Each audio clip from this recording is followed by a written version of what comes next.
Friends आइए daily current affair की series को आगे बढ़ाते हैं और 12 जुलाई 2023 के इंपॉर्टेंट करंट अफेयर्स को हम डिस्कस कर लेते हैं। पहला क्वेश्चन है, जीएसटी काउंसिल मीटिंग का अध्यक्ष कौन होता है। फ्रेंड्स 11 जुलाई को 50वीं जीएसटी काउंसिल की मीटिंग न्यू दिल्ली में ऑर्गेनाइज कराई गई, जहां पर कुछ इंपॉर्टेंट फैसले लिए गए। जहां पर सबसे महत्वपूर्ण फैसला ये देखने को मिलता है कि ऑनलाइन गैम्बलिंग पर अब 28% जीएसटी लगाई जाएगी। यहाँ पर एक और बड़ा फैसला हमको ये देखने को मिलता है कि अब गुड एंड सर्विसेज नेटवर्क यानी कि जीएसटीएन की जो इन्फॉर्मेशन होती है उसको अब prevention of money laundering act के साथ शेयर करना पड़ेगा, जिसके लिए prevention of money laundering act में अमेंडमेंट यानी कि संशोधन किया जाएगा। यानी कि ईडी के साथ जीएसटीएन की इन्फॉर्मेशन आपको शेयर करनी पड़ेगी। तो ये कुछ इंपॉर्टेंट हाइलाइट्स थे जीएसटी काउंसिल की मीटिंग से। तो फ्रेंड्स यहाँ पर क्वेश्चन है कि जीएसटी काउंसिल की मीटिंग को कौन हेड करता है। तो फ्रेंड्स यहाँ पर हमको याद रखना है कि हमेशा जीएसटी काउंसिल की जो मीटिंग होती है उसको देश के वित्त मंत्री यानी कि फाइनेंस मिनिस्टर हेड करते हैं, जो कि इस समय है निर्मला सीतारमण। तो यहाँ पर आंसर हो जाएगा ए। आइए थोड़ा जीएसटी के बारे में बेसिक इन्फॉर्मेशन को भी कवर कर लेते हैं। जीएसटी 1 जुलाई 2017 से लागू किया गया था, इस बात को आपको नोट करना है। फ्रेंड्स जो जीएसटी काउंसिल होता है वो बेसिकली जॉइंट फोरम होता है, एक संयुक्त परिषद होता है जहाँ पर केंद्र और राज्य मिलकर फैसला ले सकते हैं। इसका गठन प्रेसिडेंट द्वारा आर्टिकल 279A क्लॉज 1 के तहत किया गया था। संविधान में जीएसटी लागू करने के लिए जो 101वां अमेंडमेंट एक्ट आया था उसी के तहत इसका गठन किया गया था। तो फ्रेंड्स जीएसटी काउंसिल एक संवैधानिक बॉडी है, इसको आपको याद रखना है। जीएसटी काउंसिल यहाँ पर रिकमेंडेशन देती है सेंटर को और स्टेट्स को कि किस तरह से जीएसटी में कुछ चेंजेस किए जाएं। यहाँ पर क्या टैक्स स्लैब रहने वाला है, किन चीज़ों पर किस दर से जीएसटी लगेगा, कहाँ पर घटेगा, कहाँ पर बढ़ेगा, ये सब चीज़ें ये काउंसिल डिसाइड करती है। जीएसटी काउंसिल में कोई भी प्रस्ताव तभी पारित होता है जब वहाँ पर 3/4 यानी 3/4 की मेजोरिटी आती है। तो फ्रेंड्स यहाँ पर इस पॉइंट को भी आपको नोट करना है कि जो सेंटर है उसके पास यहाँ पर 1/3 वोट्स होते हैं और स्टेट्स के पास यहाँ पर 2/3 वोट्स होते हैं। और डिसीजन तभी पास होगा जब ओवरऑल 3/4 यानी कि 75% से ज़्यादा वोट एक प्रस्ताव को मिलते हैं, तभी जीएसटी काउंसिल में कोई भी प्रस्ताव पारित होता है। तो इस तरह से जीएसटी काउंसिल हमारा वर्क करता है। फ्रेंड्स जीएसटी पर समय समय पर एग्जाम्स में क्वेश्चन देखे गए हैं, तो ये बहुत ही इंपॉर्टेंट क्वेश्चन है। तो यहाँ पर हमने जो भी डिटेल्स डिस्कस की हैं उनको आप नोट करिएगा, बहुत इंपॉर्टेंट डिटेल्स हैं, एग्जाम में आपको जरूर इस पर क्वेश्चन देखने को मिलेगा। आइए देखते हैं नेक्स्ट क्वेश्चन। PBWRS1 गेहूं की नई किस्म किसके द्वारा विकसित की गई। ये विकसित की गई है पंजाब एग्रीकल्चर यूनिवर्सिटी द्वारा, यानी कि यहाँ पर आंसर हो जाएगा सी। ये नई किस्म इसलिए इम्पॉर्टेंट है क्योंकि ये ओबेसिटी और डायबिटीज़ टाइप 2 की जो रिस्क होती है उसको कम कर देती है। साथ ही में फ्रेंड्स यहाँ पर ये बताया जा रहा है कि हार्ट डिसीजेस के लिए भी ये गेहूं काफ़ी फायदेमंद है और यहाँ पर हृदय से रिलेटेड जो भी रोग होते हैं उसको रोकने के लिए भी ये गेहूं काफ़ी कारगर रहेगा। इस वैरायटी में जो RS है वो बेसिकली रेजिस्टेंट स्टार्च के लिए स्टैंड करता है, इस बात को भी नोट करिएगा। आइए देखते हैं नेक्स्ट क्वेश्चन। हाल ही में कौन उज़्बेकिस्तान के राष्ट्रपति चुने गए हैं। तो फ्रेंड्स यहाँ पर शौकत मिर्जियोयेव उज़्बेकिस्तान के राष्ट्रपति के रूप में फिर से नियुक्त हुए हैं। उज़्बेकिस्तान के संविधान में संशोधन कराकर उन्होंने वहाँ पर स्नैप इलेक्शन कराए, जहाँ पर उन्होंने अपना कार्यकाल बढ़ाकर 5 से 7 साल कर लिया है, यानी कि आने वाले 7 सालों तक वो उज़्बेकिस्तान के प्रेसिडेंट रहेंगे। और यहाँ पर उज़्बेकिस्तान में जो इलेक्शन हुए थे उसमें 87% वोट उनको मिले हैं, यानी कि एक भारी भरकम जीत उन्होंने यहाँ पर हासिल की है, जिससे इस बात का अंदाज़ा लगाया जा सकता है कि वो उज़्बेकिस्तान में कितने लोकप्रिय हैं। इससे पहले वो 2021 में उज़्बेकिस्तान के राष्ट्रपति के रूप में दूसरी बार नियुक्त हुए थे और यहाँ पर अब उन्होंने स्नैप इलेक्शन कराकर अपने प्रेसिडेंट के टर्म को बढ़ा लिया है। क्योंकि फ्रेंड्स यहाँ पर हम बात कर रहे हैं उज़्बेकिस्तान की, तो आइए कंट्रीज़ इन न्यूज़ में आज हम उज़्बेकिस्तान को कवर कर लेते हैं। उज़्बेकिस्तान की राजधानी है ताशकंद, इसकी मुद्रा है उज़्बेकिस्तानी सोम।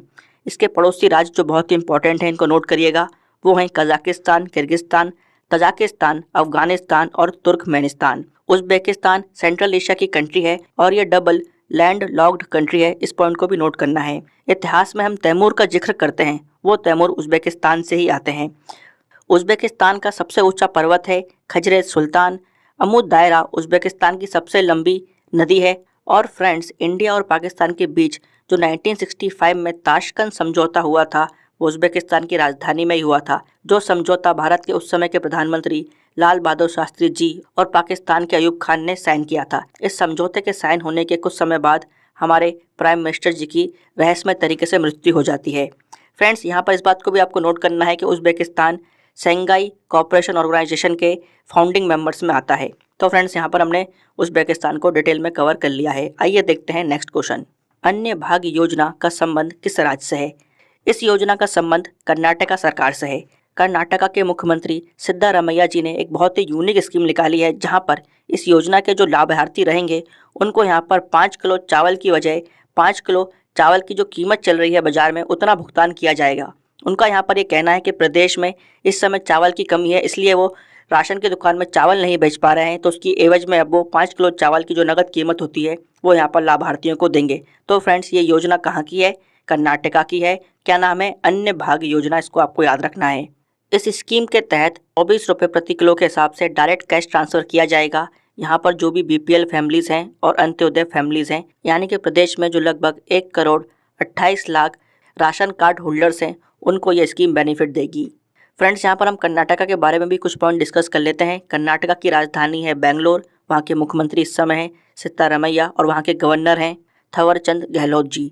आइए अब देखते हैं next question. Lokmanya Tilak award से किसे सम्मानित किया जाएगा? फ्रेंड्स, इस अवार्ड से हमारे प्राइम मिनिस्टर नरेंद्र मोदी जी को सम्मानित किया जाएगा। नरेंद्र मोदी जी को ये अवार्ड 1 अगस्त को पुणे में दिया जाएगा।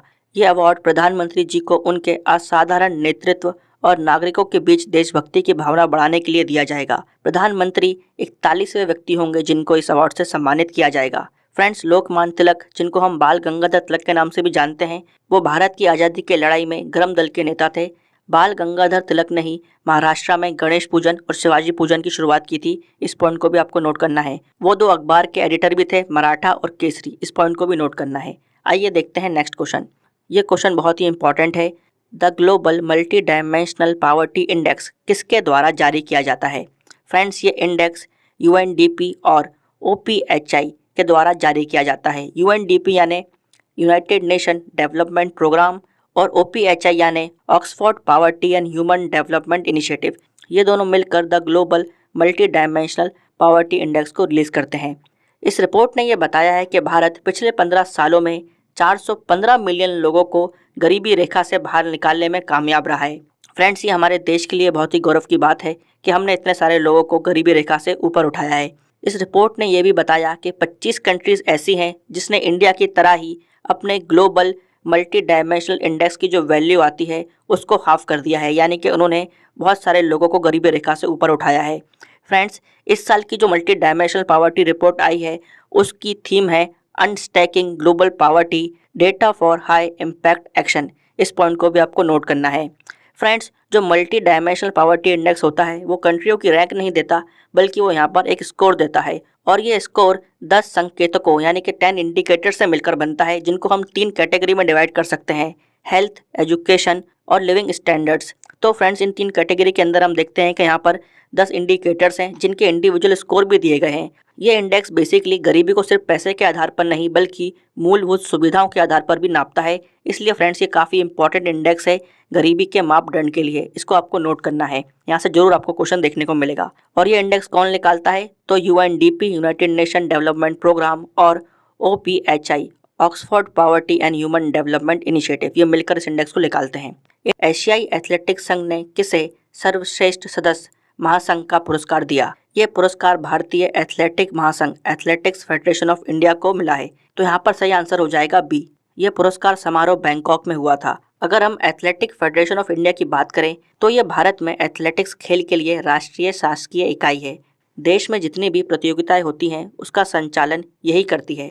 इसी के साथ एएफआई को world athletics, Asian athletics association और इंडियन ओलंपिक एसोसिएशन से संबद्धता प्राप्त है, यानी कि उससे ये एफिलिएटेड है। इस समय एथलेटिक फेडरेशन ऑफ इंडिया के प्रेसिडेंट हैं अदिल सुमारीवाला। एएफआई की स्थापना 1946 में की गई थी और इसका मुख्यालय न्यू दिल्ली में है। फ्रेंड्स, यहाँ पर हमने बात करी एशियन एथलेटिक एसोसिएशन की। ये एशियाई महाद्वीप पर जो भी इंपॉर्टेंट एथलेटिक स्पोर्ट्स होते हैं उसको ये गवर्न करती है।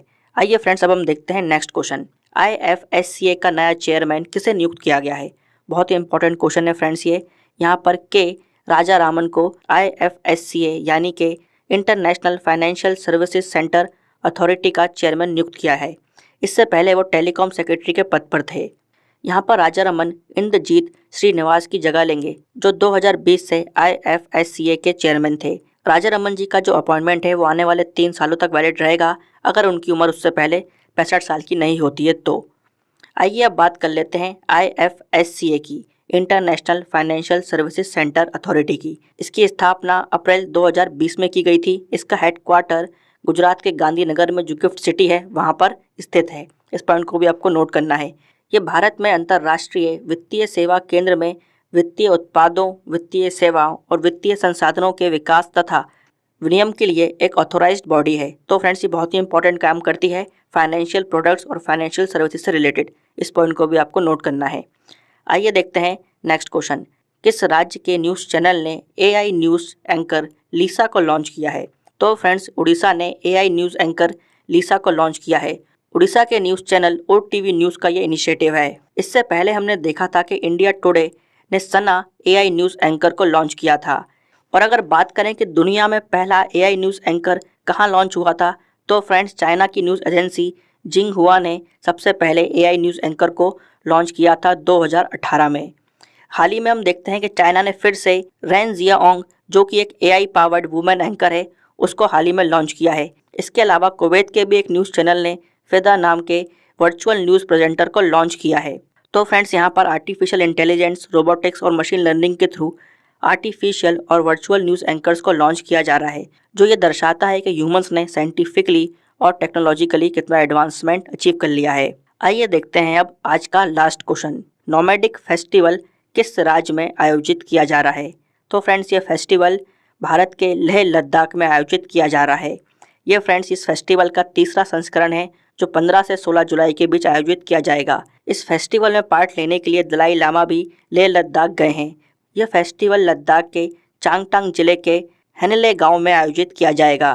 फ्रेंड्स यहाँ पर हमको लद्दाख के बारे में ये बात नोट करना चाहिए कि अगस्त 2019 में भारत की संसद ने Jammu and Kashmir reorganisation act 2019 को पास किया था, जिसके बाद लद्दाख 31 अक्टूबर 2019 से यूनियन टेरिटरी यानी कि केंद्र शासित प्रदेश बन गया था। लद्दाख इस समय भारत की सबसे बड़ी यूनियन टेरिटरी है, इस बात को भी आपको नोट करना है, जहां पर सबसे कम पॉपुलेशन है।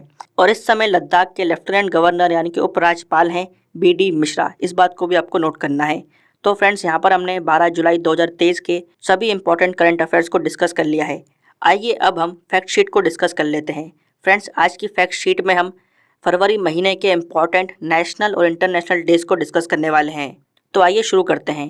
1 फरवरी को इंडियन कोस्ट गार्ड डे मनाया जाता है। 2 फरवरी को वर्ल्ड वेटलैंड डे मनाया जाता है। 4 फरवरी को बहुत इंपॉर्टेंट वर्ल्ड कैंसर डे और श्रीलंका अपना स्वतंत्रता दिवस मनाता है।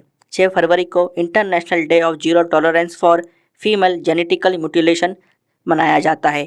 8 फरवरी को इंटरनेशनल सेफर इंटरनेट डे मनाया जाता है। 11 फरवरी को वर्ल्ड डिसीज डे मनाया जाता है। 12 फरवरी को डार्विन डे मनाया जाता है।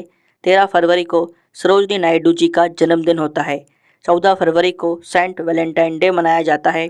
15 फरवरी को international day of child cancer मनाया जाता है। 8 फरवरी को ताज फेस्टिवल। 20 फरवरी को world day of social justice और इसी दिन फ्रेंड्स अरुणाचल प्रदेश का स्थापना दिवस भी होता है। 31 फरवरी को international mother language day celebrate किया जाता है। 22 फरवरी को वर्ल्ड स्काउट डे। 24 फरवरी को सेंट्रल एक्सरसाइज ड्यूटी डे। 27 फरवरी को वर्ल्ड NGO डे और 28 फरवरी को नेशनल साइंस डे मनाया जाता है, जो बहुत इंपॉर्टेंट है। तो फ्रेंड्स यहाँ पर हमने फैक्ट शीट में फरवरी के सभी इंपॉर्टेंट नेशनल और इंटरनेशनल डेज को डिस्कस कर लिया है। अब बढ़ते हैं क्वेश्चन ऑफ द डे की तरफ।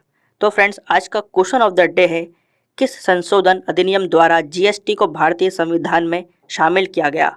तो फ्रेंड्स बहुत ही इंपॉर्टेंट क्वेश्चन है, इसका आंसर आपको मुझे कमेंट बॉक्स में देना है। इसी के साथ फ्रेंड्स अगर आपको आज का सेशन अच्छा लगा हो तो इस वीडियो को लाइक करें और शेयर करें। तो फ्रेंड्स यहाँ पर हमने 12 जुलाई 2023 के सभी इंपॉर्टेंट करंट अफेयर्स को डिस्कस कर लिया है। मिलेंगे कल फिर डेली करंट अफेयर सेशन में। जब तक के लिए friends bye bye and take care.